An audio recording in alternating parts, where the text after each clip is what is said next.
고린도 교회에서 중요한 사역자들의 이름이 거론되고 있습니다. 바울과 아볼로 그리고 게바의 이름이 눈에 띕니다.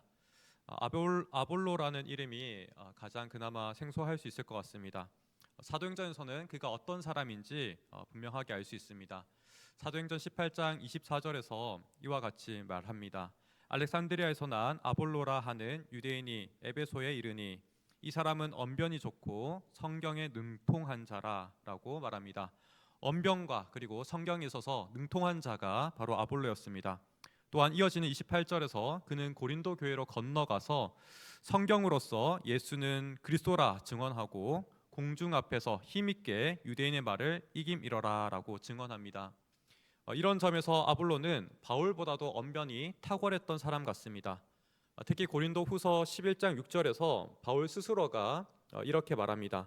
내가 비록 말에는 부족하나 지식에는 그렇지 아니하니. 고린도 교회에서도 바울의 언변을 평가함에 있어서 좋은 점수를 주지는 못했던 것 같습니다. 오히려 아볼로의 언변을 훨씬 더 높고 또 훌륭하게 평가했습니다. 흔히들 이렇게 걸출한 사역자들의 이름이 거론되는 가운데 12절을 근거로 각 파당을 지었다라고 말을 합니다. 그러나 고린도전서 1장 이후로는 이러한 바울파, 아볼로파, 게바파, 그리스도파에 대한 이야기를 찾아보기는 다소 힘듭니다. 오히려 여러 개별적인 문제들을 고린도 교회에 있었던 개별적인 문제들을 다루고 있습니다. 이런 점을 미루어 보아서 바울이 정말 우리에게 하고자 하는 말은 오히려 파당에 대한 이야기보다 조금 다른 이야기인 것 같습니다. 가령 고린도 교인들이 정말 좋게 생각하고 또 자랑스러워하는 그런 이야기부터 시작하는 것 같습니다. 지식과 언변을 자랑하는 고린도 교회를 향해서 너희들이 정말 자랑하는 것이 그 자랑거리가 맞느냐라고 우리에게 묻는 것 같습니다.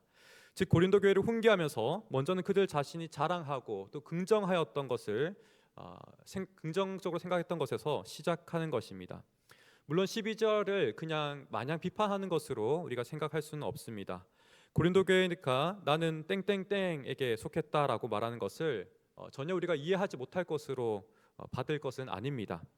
사람이 자기의 정체성을 형성하면서 먼저는 가족에서 출발하고 그 다음에는 친구와 관계에서 또 자신이 속한 학교와 그런 소속을 통해서 자기의 정체성을 형성해 가기 때문입니다. 그래서 자신을 소개할 때 가족을 소개하고 또 학교를 소개하고 자신의 소속으로서 자기 자신을 설명합니다. 이처럼 신앙에서도 우리가 어딘가에 소속해서 성장합니다. 신앙 성장에 있어서 홀로 시작하고 홀로 성장하는 경우는 거의 없습니다. 누군가의 도움이 필요한 것이 대부분의 경우입니다. 그래서 예수님을 믿지 않는 삶에서 회심을 도와준 사람, 또 신앙 성장에 도움을 준 사람은 우리가 오랫동안 기억하며 고마워합니다. 그리고 자신의 신앙을 소개할 때도 그 사람을 종종 언급합니다. 그러나 자신의 신앙생활에 있어서 어떤 특정 사람에게 의지한다고 한다면 그것은 옳지 않습니다. 오히려 지속적으로 내가 한 사람만을 계속해서 언급한다면 또 그 사람을 다른 사람들보다 높게 여기며 지속적으로 그 사람을 우리가 의지한다면 그 사람의 신앙의 현재 상태를 돌아봐야 합니다. 오히려 그 신앙은 자라기보다는 멈춰 있을 가능성이 훨씬 더 큽니다. 마치 우리가 오늘날 유튜브를 볼 때도 비슷하지 않나 싶습니다.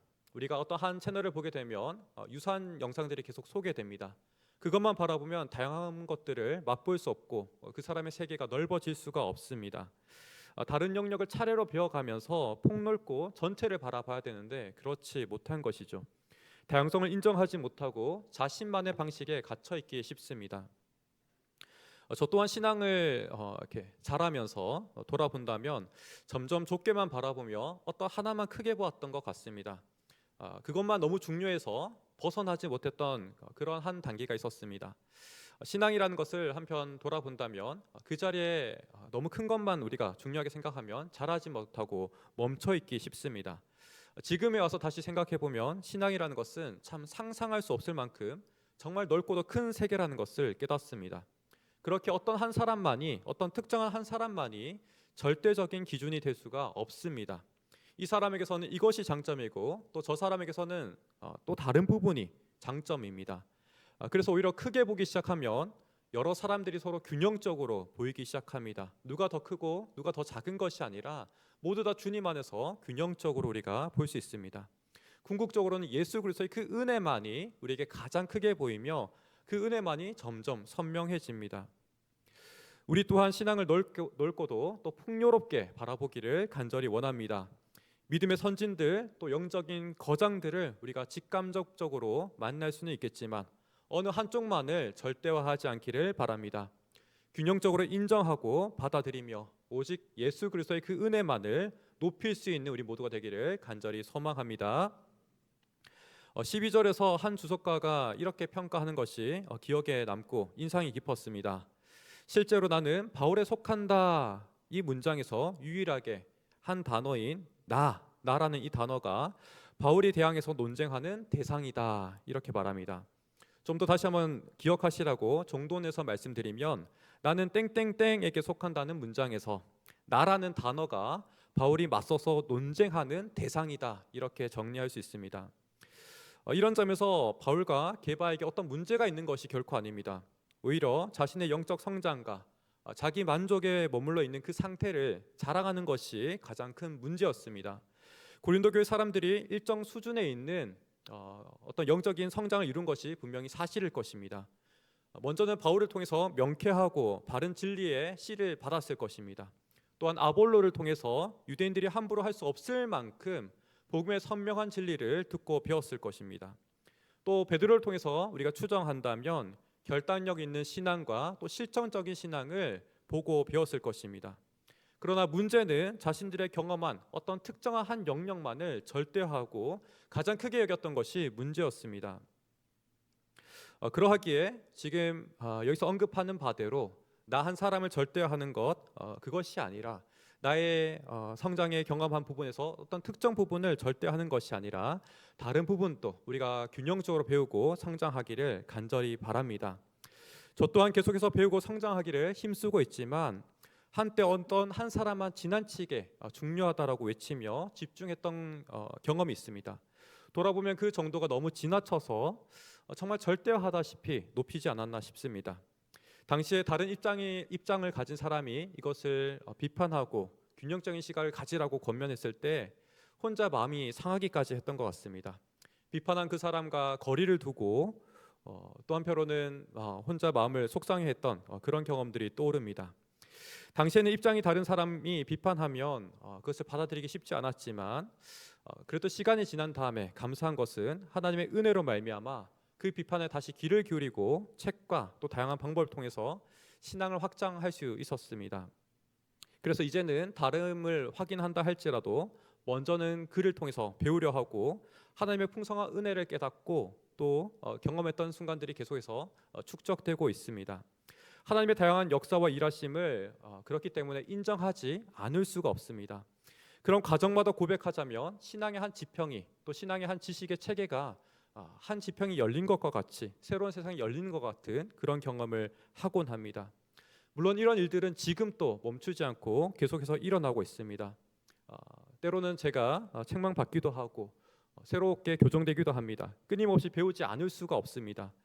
특히 저와 다른 부분에서 이제는 더 세심하게 마음을 기울이고 듣고 배우려 하고 있습니다.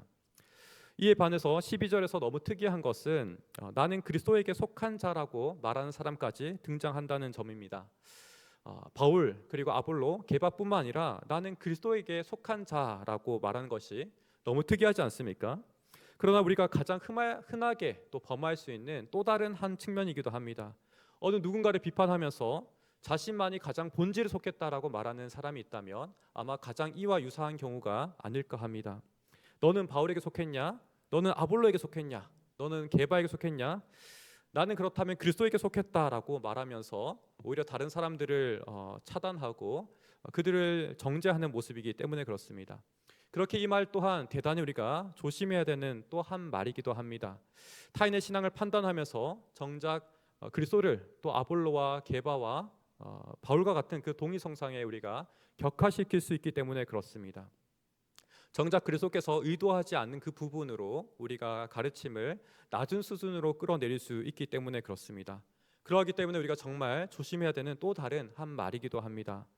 실제로 주님께서는 어떻게 하셨습니까? 주님께서는 이렇게 하지 않으셨습니다. 끊임없이 나와 너를 구분하고 갈라치지 않으셨습니다.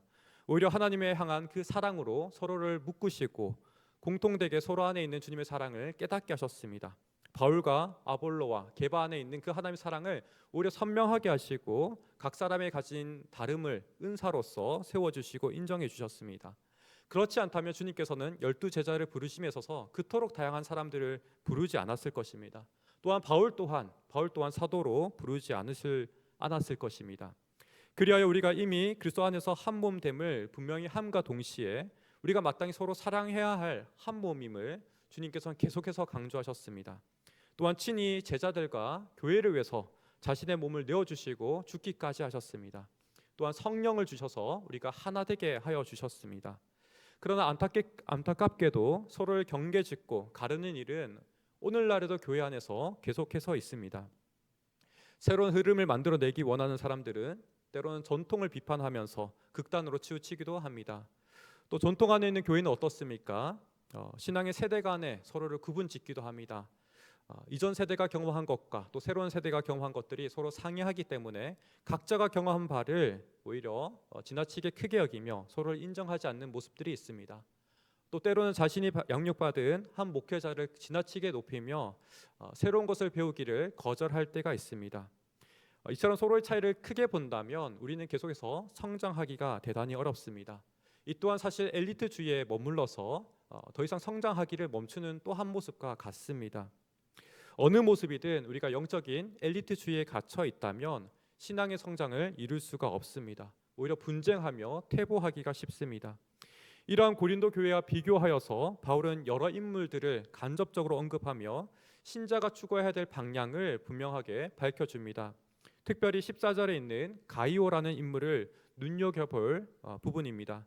로마서 16장 24절에서는 그는 고린도 교회 사람들이 함께 모일 수 있는 예배 초소를 제공한 사람으로 설명합니다.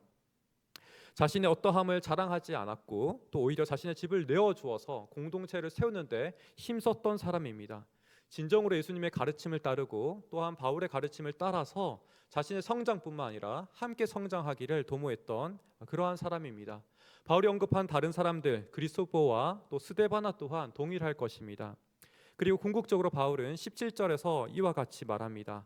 말의 지혜로 하지 아니함은 그리스도의 십자가가 헛되지 않게 하려 함이라. 바울이 강조하는 것은 여기서 그리스도의 십자가입니다. 단순히 복음과 진리라고 말하지 않고 그리스도의 십자가라고 언급하는 것이 아주 특이합니다. 십자가가 무엇입니까? 교회를 위해서 그리스도께서 자신의 생명을 내어주기 위해서 쏟으신 사랑의 점점입니다. 여기서 자기 부인과 또 하나님을 향한 순전한 순종과 더불어 교회를 향한 온전한 사랑을 십자가 위에서 이루셨습니다. 그렇기 때문에 우리가 바라봐야 될 신앙의 방향성은 바로 이 십자가의 방향입니다. 그리스도의 십자가를 드러내는 것이 신자가 온전히 나아가야 할 방향입니다. 가이오와 같이 오히려 나를 부정하고 그리스도의 참된 은혜를 드러내는 것이 우리 모두가 걸어가야 될 방향인 줄 믿습니다. 그 가정 안에서 우리가 때로는 서로 분쟁하고 각자가 자랑하는 일이 있다 할지라도 설령 그러한 일이 있다 할지라도 바울과 같이 권면하며 나아가야 할 것입니다. 서로 안에 있는 그리스도를 드러내고 각 사람의 장점과 은사를 인정해주며 서로 주님 안에서 한 몸을 이루어가는 한 몸된 공동체임을 드러내야 할 것입니다. 사랑하는 성도님들, 우리 모두가 바울이 말하는 이 십자가의 능력을 높이기를 간절히 바랍니다. 1장 18절에서 바울은 십자가의 이 도가 구원받는 우리에게는 하나님의 능력이라고 그는 강하게 고백하였습니다. 이 고백 안에는 동시에 신자가 자신을 부인하는 것 또한 포함되어 있습니다. 갈라디아서 2장 20절이죠. 우리 이 말씀 한번 같이 화면을 보며 읽겠습니다. 내가 그리스도와 함께 십자가에 못 박혔나니 그런즉 이제는 내가 사는 것이 아니요 오직 내 안에 그리스도께서 사시는 것이라. 이제 내가 육체 가운데 사는 것은 나를 사랑하사 나를 위하여 자기 자신을 버리신 하나님의 아들을 믿는 믿음 안에서 사는 것이라. 사람을 자랑하고 나를 드러내는 것이 죽는다면 그제서야 하나님의 훨씬 더 풍요롭고 부요한 은혜가 밀려옵니다.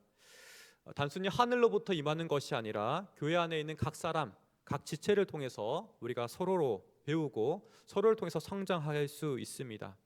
그래서 교회는 끊임없이 모여야 하고 또 끊임없이 하나 되게 하신 것을 힘써 지켜야 합니다. 수동적이고 상대와 나를 거리두며 그렇게 서로 경계 짓는 것이 아니라 오히려 끊임없이 주님 안에서 우리가 하나님을 재발견하고 또 그리스도의 풍요로움이 서로를 통해서 오는 것을 우리가 확인해야 합니다.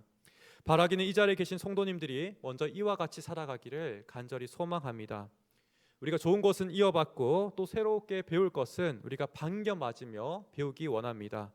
바울의 체계적인 신앙의 지식과 더불어 아볼로의 언변과 수사학과 더불어 바울의 신앙의 유산을 고루 경험하며 성장하였던 것처럼 우리 또한 그와 같이 자라며 십자가의 은혜만을 높일 수 있는 우리 모두가 되기를 간절히 소망합니다. 그리하여 바울이 바라보았던 고린도의 장성한 분량, 주님 앞에서 책망할 것이 없는 견고한 성도님들로 또 그러한 의동교회로 우리 모두 나아가기를 간절히 소망합니다. 말씀을 기억하며 우리 함께 기도하기 원합니다. 두 가지 기도 제목을 놓고 함께 기도하겠습니다. 신앙의 한 면만을 크게 보지 않고 또 자랑하지 아니하며 겸손하게 그리스도의 은혜만을 높이는 성도가 되기를 원합니다. 두 번째로는 서로의 은사를 귀히 보며 서로 배우며 자라기를, 또한 책망할 것이 없는 견고한 성도로 자라기를 우리 소망하며 기도하기 원합니다. 하나님, 우리가 교회 안에서 주님의 은혜만을 높이며 또 서로를 통해서 주님께서 가르쳐 주신 풍성한 은사를 우리가 인정하고 존중히 여기며 하나 되기를 힘쓰게 하여 주옵소서. 또한 서로를 통해서 우리가 힘써 배우며 함께 자라기를 원합니다. 우리와 같이 고백하며 기도하겠습니다.